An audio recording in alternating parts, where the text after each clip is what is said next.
guys, it's me, Phil DeFranco. Just kidding, it's April Fool's. Oh, boom. Day late, 2 days late, a couple bucks short, whatever. April Fool's month, baby. Yeah. It was April Fool's Day on Monday. It was the day where nothing on the internet can be trusted, and it's come and gone once again. But with each passing year, the effect that this strange holiday has on people seems to get weaker and weaker. Yeah. Before the internet, it was a fun day. Make some lighthearted jokes in an attempt to trick people or freak them out. But as the internet has evolved, it's basically become a day for brands and ad agencies to deploy creative marketing campaigns with the hope that their jokes will go viral and garner some brand loyalty from customers who think they're cool now for being able to have even the slightest amount of fun.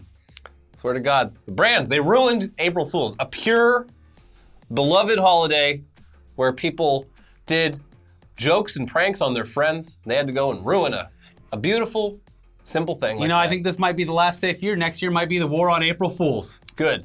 That's a Fox News headline I can get behind. All right. So look, maybe we're just looking back on the past with rose-colored glasses, but it does seem like April Fool's Day used to be a lot more fun online. In 2019, though, there's already a large percentage of people who don't believe anything they read online or in the news anyway, no matter how factually accurate it is or what day it is. Brands are doing the hello fellow kids stuff year-round anyway, and it sucks, and I fucking hate it. And anyone who's actually specialized in online pranks, they've either been demonetized off of every platform or are somewhere suffering from burnout due to years of trying to figure out new ways to piss people off. It's all terrible. So yeah, yesterday's big prankster holiday was essentially just a corporate marketing gangbang with a few gems that managed to, find their way out of it. But it was mostly bad.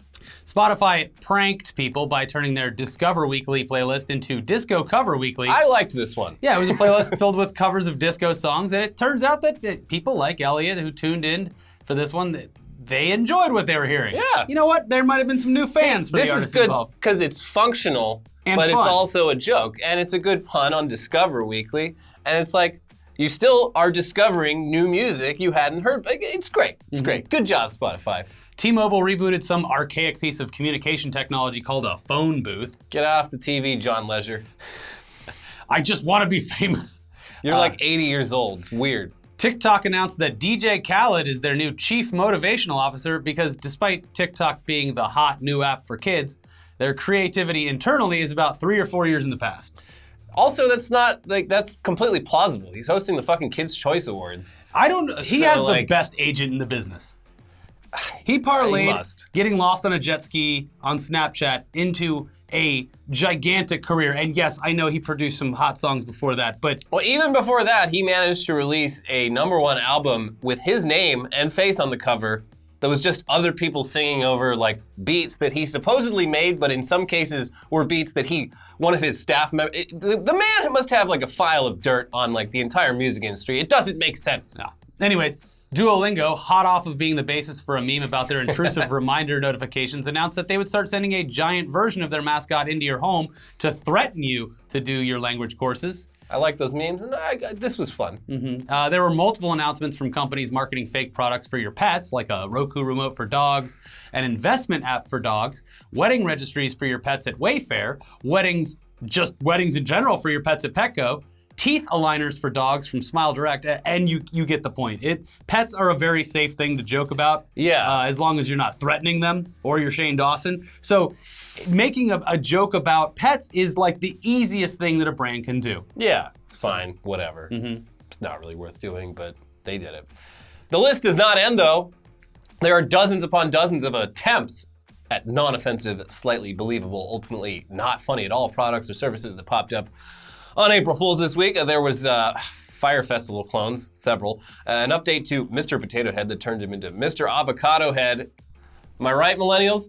There was weed-flavored cottage cheese. That probably already exists. I'm sure it does. Jägermeister bongs, again, probably already exists. Kool-Aid flavored beer. Someone's tried it. Probably with the number of breweries in this country, they're doing weird shit out there. They've got breakfast cereal flavored stuff. They got a brewery made beer that you can develop film in. There's got to be a Kool-Aid beer out there, so Come on. Vegan buses, because as we've seen, a strange but growing trend in advertising lately has been mocking vegans. Ha ha. You don't eat meat? What an idiot. Yeah. What is this, fucking 2005? There was edible ice cream face masks. Kind of gross, but kind of delicious. Milkshake flavored dipping sauces. Which people already dip shit in milkshakes. They do. One of the biggest things is like getting a Frosty at Wendy's and dipping your fries in. I've never tried it. I tried it. The concept, I got curious. The concept disgusts me. But people love it. I'm not going to hate here, just like I'm not going to hate on vegans for choosing what to eat. Yeah. What the fuck? It just seems like vegans and pets are very safe because they're just, vegans, by and large, pretty chill people. Mm-hmm. They could take a joke, I feel like. Veganism is the final culture war. Yeah, I guess. We're going to stop just naming all of these because you get the picture. Now, in the midst of all these pranks, there were a couple of gems, and, you know, we mentioned some earlier, and obviously our enjoyment of these next few, they're based entirely on our opinions of what we think is funny. But you're here already, so let's just tell you what we enjoyed. Mostly because these handful actually either tricked people and got them really worked up, or they're just, it's a decent idea. Now the first one, it looks like a good idea, and it might actually be happening. I think this is real. And but they're launching it on a wide scale. Like, it's one of those April Fool's let's test the waters things. Yeah. Oh, just kidding. Wait, you guys actually like it? Well, good thing, because we weren't kidding. It just like ThinkGeek used to do. Yeah. Now they're owned by Hot Topic, and I don't know what they're doing anymore. But yes, this might actually happen. Burger King is launching an Impossible Burger in their stores. Because, hey, if you need to gauge interest in these burgers with a joke and then fully introduce them to all your locations, go ahead. April Fool's Day, great day to do it. Lots of companies have done that. Now, the Impossible Burger, obviously, it doesn't taste exactly like a real burger, but it's damn close, and it's getting better with each iteration. It's way the fuck better than any, like, veggie burger or garden burger that, you know, vegans had to deal with in the past. Yeah, I'm just waiting for Impossible Burger Plus before I go. Well, the 2.0, they showed it off at South by, I think. And, it's looking pretty good. I don't know if that's the one that Burger King has or not, but listen, I've had it. It's fine. Decent. Yeah. It's fine. Now, if more companies are going to start offering these things, I don't know. It would be good because it's nice to not treat animals like shit and then kill them for our food if there's other options available that taste the same. Yeah. It's not a bad thing. And we're gonna get shit for it because we look like pussies, but hey, if I don't have to like buy into this huge fucking slaughterhouse shit with animals being abused and stuff, like, I'm sure I turn a blind eye now, but I don't see what's wrong with it. I mean, I love eating meat, but I also love good vegan food. Vegan food, if you're gonna make vegan food good, you have to be really fucking good as a cook or a chef. And so generally a lot of vegan restaurants have very good food. I'm a fan of both. It's a nice thing to have a very eclectic palate and try new things. It's fine. Anyway, next was the prank that former FBI Director James Comey was gonna throw his hat in the ring for a 2020 presidential campaign with a tweet of him standing in the middle of a road with the caption, "I'm in. We need someone in the middle. Hashtag 2020. Now, this one was kind of great because despite the announcement happening on April Fool's Day, people were so fucking furious that he would have the audacity to run that they completely ignored what day it was, and it made for some great, stupid reactions from both sides of the political spectrum, just solidifying the fact that he's definitely in the middle. Right about that. But probably not in the middle of what he thinks he is. Yeah, it's just that people on both sides don't like him.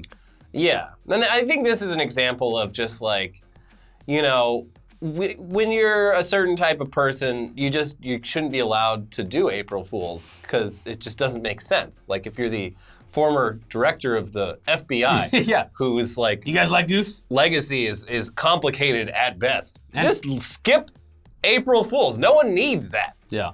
But whatever, good for him. But then there was the ultimate prank. And again, this was a prank in the form of some good old-fashioned marketing for a brand, but it was actually able to trick people fairly well and definitely got people extremely upset for hours, even days. Very mad online. Before everyone eventually figured out that it was a joke. You see, much like Christmas, as we mentioned before, you have to start celebrating holidays well in advance to actually enjoy them to their fullest extent. Yeah. And much like Christmas sales and decorations hitting stores in early November, the best way to make an April Fool's joke these days is to start it days earlier when no one's expecting. Yeah, that's why I haven't paid my rent yet. They sent me the email saying like, pay your rent on like March 29th. Okay, I'm like, buddy. All right, I'll pay my rent. Good one. Yo, you didn't get my crusty dollars? Anyways, this is exactly what Tinder did when they announced last Friday that they would be adding a new feature to their online dating app. And that feature, height verification. In a blog post, they laid out their plan saying, it's come to our attention that most of you 5'10"ers out there are actually 5'6". The charade must stop. This type of dishonesty doesn't just hurt your matches, it hurts us too. Did it ever occur to you that we're 5'6" and actually love our medium height? Did it ever occur to you that honesty is what separates humans from sinister monsters? Of course not. You were only thinking of yourself. Well, height lying ends here. To require everyone under 6 feet to own up to their real height, we're bringing truthfulness back into the world of online dating. Introducing Tinder's Height Verification Badge, HVB. Because yes, sometimes it matters. It's the tools we've had in our back pockets for years, but we're hoping your honesty would allow us to keep it there. Our verification tool is super easy to use and extremely hard to misuse. Simply input your true, accurate height with a screenshot of you standing next to any commercial building. We'll do some state-of-the-art verifying, and you'll receive your badge directly on your profile. So all fun and games, right? I mean, safety first. You wouldn't want to meet someone that isn't who they say they are. Yeah. I mean, if you're starting any relationship on a lie, then it's not going to be a great relationship. Great, yeah. Well, fun and games aside, there were obviously some people that were very upset about this feature, or even the idea of it. It's not funny. Short dudes. This was obviously a direct attack against them as they used their tiny little legs to meander through the dating world, only to be ghosted because their amazing personalities and big sexy brains just can't make up for being vertically challenged. I might be 5'10", but you should see my IQ.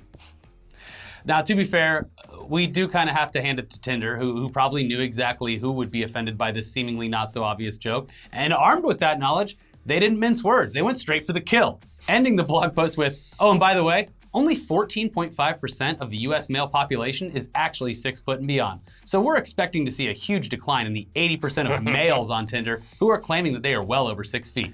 Yeah, I mean, they got a fucking point. Now, it should be noted that neither of us are 6 feet tall or taller. Yeah, I'm 5'10", I guess. I don't want to lie. I'm gonna lowball it. I don't know about that because I'm pretty sure I'm 5'11". Yeah, all right, well. Everybody knows that you have to start measuring from the ball of your foot and then hold on to it and then I'm about 5'11". Yeah. It's like measuring from the taint. Yeah. Yeah. We all know that, being over 6 feet tall is a curse rather than a blessing, too. I mean, just look at Shibby. Man looks like walking Laffy Taffy. Is this what you want? This is peak male performance. You might not like it, but this is it. So, guys, we feel your pain. It sure does suck to have to blame something that you're not in control of for your perceived lack of success in the dating world. Of course, none of this applies to us because despite being under 6 feet tall, we were both able to somehow convince women to marry us. So it'll be okay, little guy. Yeah. Yeah, oh man, there's a deep rabbit hole online in some forums. I think Reddit has a few for like short guys where it's like, it's borderline incel shit, but it's weird because a lot of the people in there are like, they'll straight up say like they're 5'10". Mm-hmm. They're like, yeah, man, it sucks being short. Like, you're not fucking short. Yeah, there's a big like class war in between. No, there is. And then other members pop up. You're like, what are you fucking kidding me? Get out of here. This is for actual shorts. Yeah, well. Not you short talls. Hey, medians, get out of here. But anyway, yeah, it sucks to be mocked because it's something that you have no control over. I get that. But in a world where people online are extremely quick to claim that you should be able to joke about anything, while sometimes moments later getting offended by a joke and lashing out at whoever made it, it's sometimes just fun to kick back and watch the outrage. And yes, there was outrage. Most of the tweets and responses have been deleted now that everyone's figured out that this was a joke, despite how blatantly their press release read like a joke. But a few of these responses remain. So here are some examples of what was left to give you a good, quick idea of the general consensus from dudes online about this new feature. Now, some are obviously jokes on their own, but some use it as an opportunity to do the same thing Tinder did to them, but against women lying about their weight. Yeah. Stop shaming men for their height. Women would be outraged if Tinder released weight verification. If you get height verification, we want weight. Sincerely, a verifiably 6'3" male. We don't have any way to prove it. He has not posted a picture standing next to a building. Yeah, let's see the proof. We also need titty verification. I don't want to be melon fished. That's pretty good. When are you gonna let people filter by weight and race? Oof. If we have height verification, can we also get land whale verification? Jesus. Women care about height much more than men. Men care about weight much more than women. If men asked for weight verification, we'd be vilified. It's all superficial bullshit. Just love the hypocrisy. So this person, and apparently a lot of people, seem to believe that women, they do not care about weight at all. And no woman has ever been fooled by a picture of a man like 5 years earlier when he's in great shape. And showing up fatter. Yeah. No matter what. It's never happened. No matter this what is something height he that is. only happens to straight men trying to date women on Tinder. And look, we'll admit it, there's a lot of, blogs and articles written by women and men who talk about this problem, this height problem. And people started putting their heights in their profiles, and that's why this became a thing, because people were overcompensating for their height. Yeah. Well, also, it's like the kind of, I don't know what you're into, but the type of person who has a hard filter on like a certain height, is that really the kind of person you want to be in a relationship with? Yeah. At all? Or if they're putting that in there, it's like they obviously know what they want. Yeah. Whatever. Yeah. No one owes you shit. Anyway, even in the Reddit thread that was posted when the initial blog went out, there were plenty who got the joke, but were still really upset that Tinder would even make a joke like that, while at the same time not asking women to verify their damn weight. Mm-hmm. Most likely without thinking that, men might also mislead women about their weight as well, which, again, never happened, apparently. Mm-hmm. Weird. When it comes down to it, everyone has standards. People are attracted to who they are attracted to. It's not really a woman's fault if she's attracted to someone tall, same as if it's not a dude's fault for being attracted to skinnier women. Also, plenty of dudes attracted to bigger women. Yeah.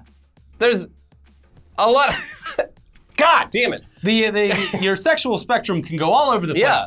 It's fine. Yeah. Like what you like. Maybe don't be such a dick about it, though. Yeah. And that goes for women, too. Yeah. Yeah. Yeah. Quit calling me long-haired ugly boy when I'm just walking down the street. Hey! Hey, long-haired ugly boy. Now I'm Why don't you get a little bit taller? You You fucking midget. Can't wait to start wearing that ring in a couple weeks. Then, Yeah. Hey, lady. Sorry. Somebody likes it. Sorry, ladies. Anyway, yeah, the real answer to all this is, catfishing is bad. People should just represent their actual self on these apps, no matter who they are. You're probably going to get a few bites, but if you end up matching and going out on a date with someone, just be a normal person. Enjoy the date. Tell them honestly what you thought and whether or not you'd like to see them again, instead of ghosting them or something. Because relationships are built on trust and telling the truth, and Now, you can't hide your height. I mean, you can wear those shoes or put two kids in a trench coat, but realistically, you can't hide your height, and you can't hide your weight that well in real life. So either way, the other person is going to find out. Why lie in the first place? But if you do end up not being attracted to the person you want to date with, just politely inform them, man or woman, whether you're gay or straight, that it's just not going to work out between you guys. And that way you can just both save the whole group a lot of heartache and time wasted. Mm-hmm. It's easy to be a normal person sometimes. Also, maybe just don't waste so much time and energy getting angry at stupid shit like this on the internet, because getting into angry arguments on Twitter and Reddit is probably a lot more off-putting than your height or weight. Yeah. Mm-hmm. It's like if you like, wow, man, this girl's really hot. She's got a great sense of humor. I'm having a great time. She's into the same stuff I am. And then all of a sudden she's like, hey, can you pull something up on my laptop? And you pull it up and it's like, she hadn't logged off of her Reddit and it's just her Reddit profile and it's just some racist, terrible bullshit. Yeah, that's a kind of a deal breaker. Yeah. Hopefully. Yeah. Anyways, now with all of that controversy out of the way, and as we brace ourselves for the comment section below, let's move over to another good use of April Fool's Day by a company whose communities usually do a pretty good job at creating fun projects for the day when they're not arguing about height shaming. Reddit. It's hard to say whether anything will ever top Reddit Place. It was a clean digital canvas where users on the site could add tiles and come together to create a gigantic, ever-changing mural, which was basically turned into a digital art version of a time capsule. It was pretty cool to watch. Mm-hmm. This year's idea might not ever be as prolific as Reddit Place, but it's still unique and it's fun to see the end results. Unless you live in Europe, where most of the building blocks of this project will be banned. Yeah.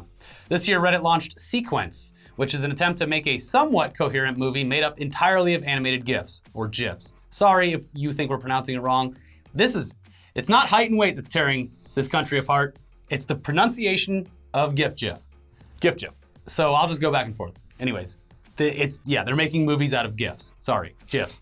Here's how it works. Sequence starts on scene 1. A bunch of users submit GIFs. Everyone votes on them, and the highest voted one gets locked in as scene 1. Then scene 2 opens up, and it happens again. The users will be stringing together GIFs or scenes in a sequence to make a long story. Every few minutes, the highest upvoted GIF gets locked into the story and the next scene opens. At the end, all of the scenes are permanently strung together, creating one long user-generated movie made by stringing GIFs that relate to each other in some way to tell a story. Yeah, the results, as you probably could have expected, are far from perfect, with many users either intentionally trying to make this coherent movie as nonsensical and dumb as possible, or just being confused about how it works and accidentally making it nonsensical. When I checked in right after it got announced, no one seemed to know what it even was. Or how to do it. Yeah, they did a kind of bad job explaining what this even was, but once people figured that out, it kind of got moving. Still, the fact that it moved forward without any attempting to fix any of the issues, choosing instead to just keep explaining what people should be doing regardless of whether or not they were trying to mess it up on purpose, that's admirable. And the final products are certainly what we would consider art. Yeah. Because the fact that it's so random is ultimately part of its charm. Yeah. And there's definitely moments that really do work together as intended, tied up between obvious memes and attempts to derail the whole thing. It's When it works, it's beautiful. Yeah. Yeah. People coming together and creating something that's almost good. So far the movie plays out in 3 acts, and each one kind of gets a little better as far as storytelling goes, but they're all definitely worth a watch, so you can see what a bunch of people online can do with the power of animated GIFs and upvotes. This is democracy at work. It sure is. And like I said, there's a bunch of nonsense, but when it works, and there's a bunch that are people upvoted to kind of drive the story along, where it would just be like a phrase, and then the next thing would be like they would try to make a story out of that phrase. Yeah. Okay. Pretty cool. Pretty cool party game. Yeah. Now, to round out the April Fool's Day stuff from this year, there was another announcement that, while it doesn't appear to be a joke or trolling, is definitely angering vast swaths of the always level-headed PC gaming community. Uh-oh. Just last week, it was finally revealed at PAX in Boston that Borderlands 3 would be coming out sometime in the not-so-distant future. And this announcement obviously excited a ton of people, like us, who have been waiting on the edge of their seats for a new game in this franchise. For a while there, the future of Borderlands, it was uncertain, mainly because of all that weird legal drama that Gearbox Software founder Randy Pitchford found himself in, where he allegedly siphoned off $12 million from the company and at some point lost a USB drive with sensitive company documents and barely legal porn. 2 things you gotta have on a USB drive together when you're out in public. I take it wherever I go. This was also in addition to a separate lawsuit filed earlier by Pitchford against a former assistant who he claimed stole millions of dollars from him. So let's just say all this probably didn't make Gearbox Software a smooth operation for a while. No. So we didn't really know when a new Borderlands game would be released or if we'd get one at all.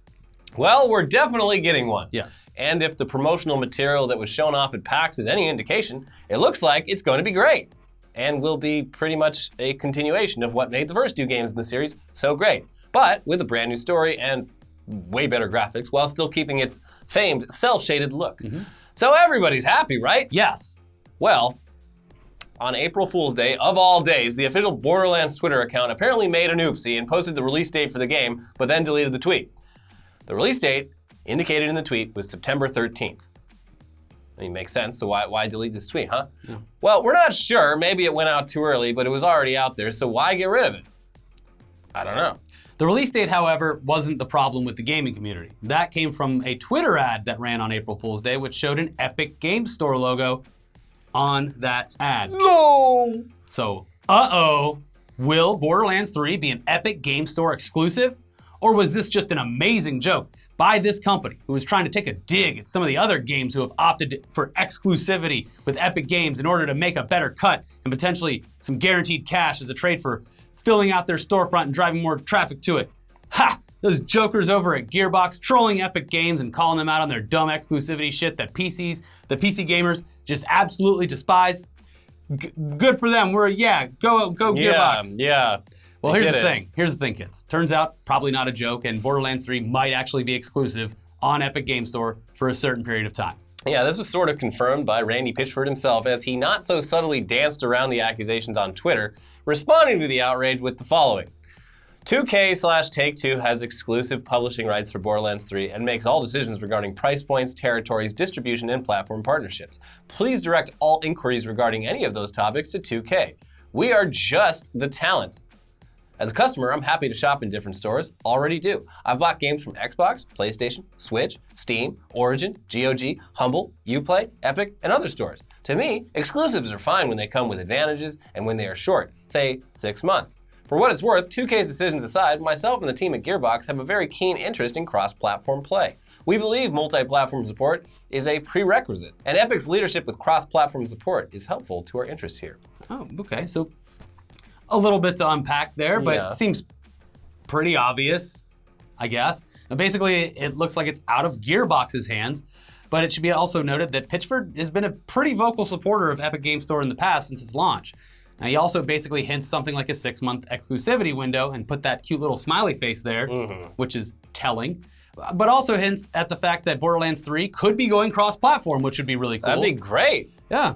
Especially for a co-op game. Then you can buy it on Xbox and play with all the suckers over on the Epic Game Store. Yeah. There's also the fact that Borderlands is made using the Unreal Engine, and games built using that engine get an even bigger cut of the profit for selling on the Epic Game Store. And that's in addition to the already larger cut that anyone gets by hosting it there as opposed to Steam. So yeah, it certainly looks as though this rumor might be true. And that does suck because we'd be very happy to just pick this up on Steam instead. There's a lot of problems with the Epic Game Store. Yeah, it's not too pretty. That's one of the problems, but there's others. It's not any of ours or any of yours decision to make, though. And the way these things typically go, especially for big hyped up properties like this, is that everyone's gonna make a big fuss, but then buy it anyway. Yep. Then the publishers and devs will get a better cut because of it, and the people who wait to buy it after its exclusivity window, they're still gonna buy it. And then they get more money from those sales. We're not saying it's a great idea for gamers, but it would make sense if this is the path they chose, and we doubt that they'll see a major dip in the PC version sales, despite the very vocal people online who swear that they are never gonna purchase it on the Epic Store. Yeah.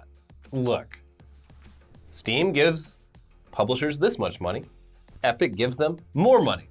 And a bonus if they're using their engine. It's just, if you don't like this, maybe yell at Gabe and Valve for having a pretty shitty, payout system for publishers compared to every other platform out there. Yeah, it's literally why all of these publishers made their own. Yeah, Valve is printing money, and they could very easily change things to make their platform more desirable to these companies, but they don't. This is a good thing because when Valve loses all the easy money that they've been getting, they'll be forced to make Half-Life 3.